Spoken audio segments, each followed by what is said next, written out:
हजारीबाग, चतरा, रामगढ़ और रांची में आतंक की गाथा लिखने वाला टीपीसी का खूंखार दिनेश राम उर्फ दिनेश जी धरा गया।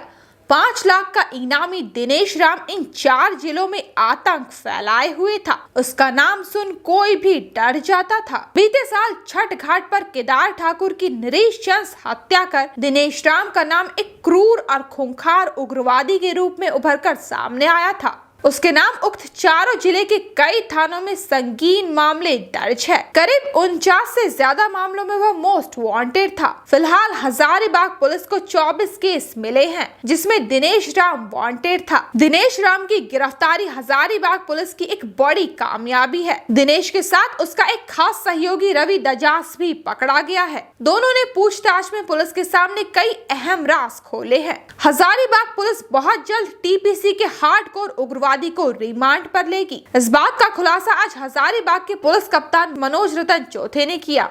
उन्होंने कहा, दिनेश राम के पकड़े जाने के बाद टीपीसी का सुपड़ा पूरी तरह से साफ हो गया है। यह हजारीबाग, चतरा, रामगढ़ और रांची में टीपीसी को एक बार फिर से जिंदा करने में लगा हुआ था। संगठन को मजबूत करने के ख्याल से उसकी गतिविधियां बढ़ गई थी। मोस्ट वांटेड दिनेश जी के बारे में पुलिस कप्तान मनोज रतन चौथे को गुप्त सूचना मिली थी। इसके बाद हजारीबाग पुलिस ने सीआरपीएफ के साथ मिलकर जाल बिछाया, जिसमें दिनेश राम और उसका खास दोस्त बबलू रविदास पकड़ा गया। सुने क्या बोले पुलिस कप्तान मनोज रतन चौथे। टीपीसी का दिनेश जी जो टीपीसी के संगठन में वरीय 5-6 जो शीर्ष नेता है उसमें से एक सक्रिय सदस्य है, उनकी आज गिरफ्तारी हुई है।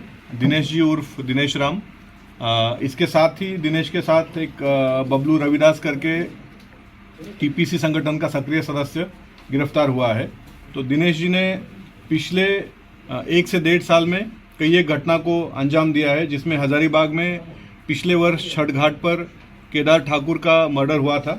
उस घटना को इसके द्वारा अंजाम दिया गया था। इसके अलावे कई ट्रक पर फायरिंग करने का काम दिनेश जी द्वारा किया गया था। हाल फिलहाल में 4 टीपीसी के उग्रवादी हम लोगों ने जेल भेजे थे। उनके द्वारा बड़का गांव में बालू का जो स्टॉक यार्ड है वहाँ पर जाकर के फायरिंग की घटना को अंजाम दिया था।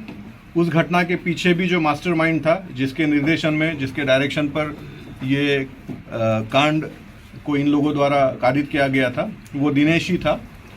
दिनेश को करीब 4 जिले की पुलिस पिछले 2 साल से खोज रही थी। रांची, रामगढ़, चतरा और हजारीबाग।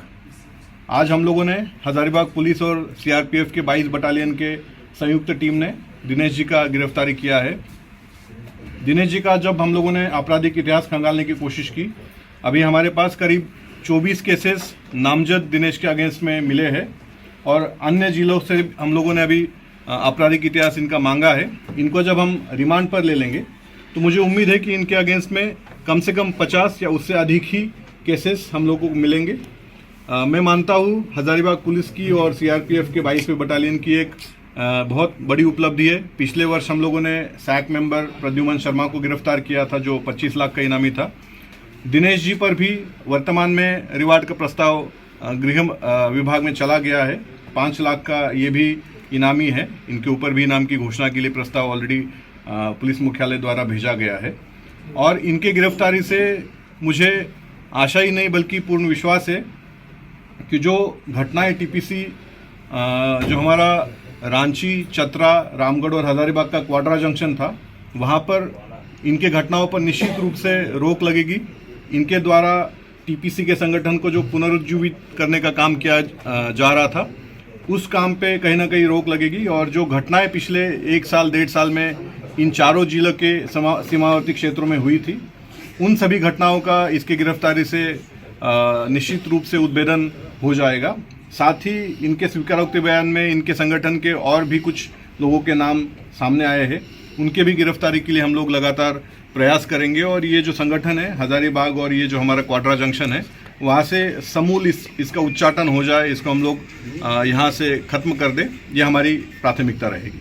देख सकते हैं चतरा से बॉर्डरिंग जितने भी गाँव है या जितने भी प्रखंड है, वहाँ पर अभी टीपीसी का कुछ रोल है, परंतु आज की जो ये उपलब्धि है हजारीबाग पुलिस की, इसके बाद टीपीसी का करीब करीब यहाँ का जो वर्चस्व है या इनका जो प्रेजेंस है वो खत्म हो जाएगा। हजारीबाग से ब्यूरो चीफ सुनील साहू की रिपोर्ट।